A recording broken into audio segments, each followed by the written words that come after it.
नमस्कार दोस्तों, आज की कहानी है मायका। सुबह का समय था। आंगन में तुलसी के पास दिया जल रहा था। अनीता चुपचाप खड़ी थी। आज उसकी शादी के बाद पहली बार मायके से विदा होकर ससुराल जाना था। माँ सरोज बार बार उसके आंचल को ठीक कर रही थी, जैसे हर सिलवट में बेटी की चिंता समेट देना चाहती हो। माँ बोली, बेटा ससुराल में सबका ध्यान रखना, और हाँ, मन भारी लगे तो फ़ोन कर लेना। अनीता की आंखें भर आई। माँ, क्या मायका हमेशा इतना दूर ही रहेगा? पिता रमेश ने गला साफ किया। दूर नहीं होता बेटा, बस जिम्मेदारियां बढ़ जाती हैं। डोली उठी, मायका पीछे छूट गया, पर अनीता के भीतर हमेशा के लिए बस गया। ससुराल में सास कमला देवी, ससुर हरिहर और पति विकास। शुरुआत में सब ठीक था, पर कुछ दिनों महीनों बाद घर के नियम, ताने और तुलना शुरू हो गई। कमला देवी अक्सर कहती, हमारे घर की बहुएं ऐसे नहीं करती थी। अनीता मुस्कुराकर रह जाती। विकास नौकरी में व्यस्त रहता। अनीता का मन अक्सर मायके की गलियों में भटक जाता, जहां माँ की चाय की खुशबू और पिता की हंसी थी। एक दिन अनीता ने फ़ोन किया, माँ, आज बहुत मन घबरा रहा है। उधर से माँ की आवाज़ आई, आजा बेटा, मायका तेरे लिए हमेशा खुला है।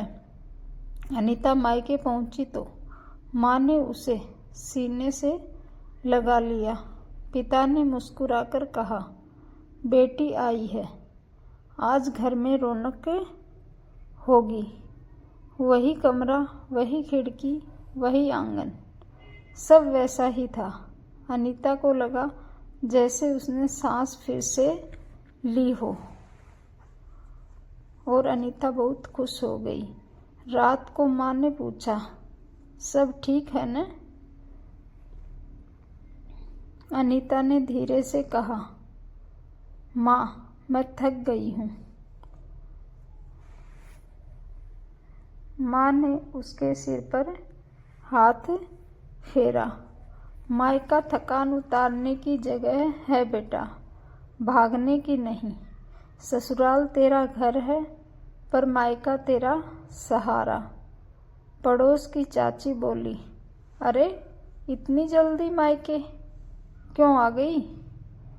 अनीता चुप रही। पिता ने सधे स्वर में कहा, बेटी है, आएगी ही। उस रात अनीता ने सोचा, क्या मायके आना कमजोरी है, या अपने आप को संभालने का हक? कुछ दिन बाद विकास मायके आया।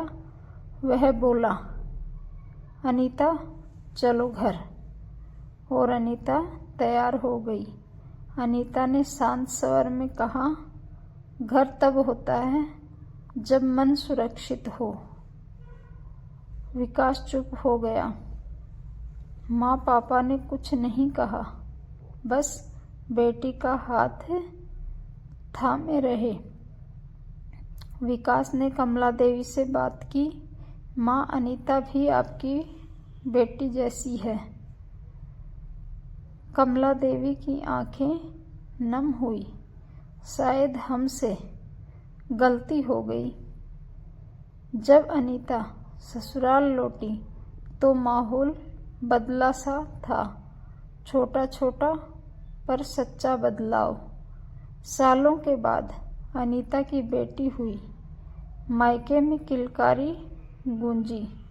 माँ बोली, देखा बेटा, मायका कभी पुराना नहीं होता।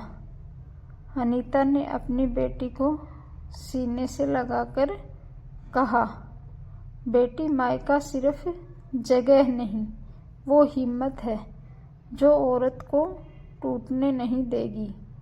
अनीता ने समझ लिया, ससुराल जिंदगी है और मायका आत्मा। धन्यवाद दोस्तों। यदि कहानी अच्छी लगे तो चैनल को सब्सक्राइब करना ना भूलें।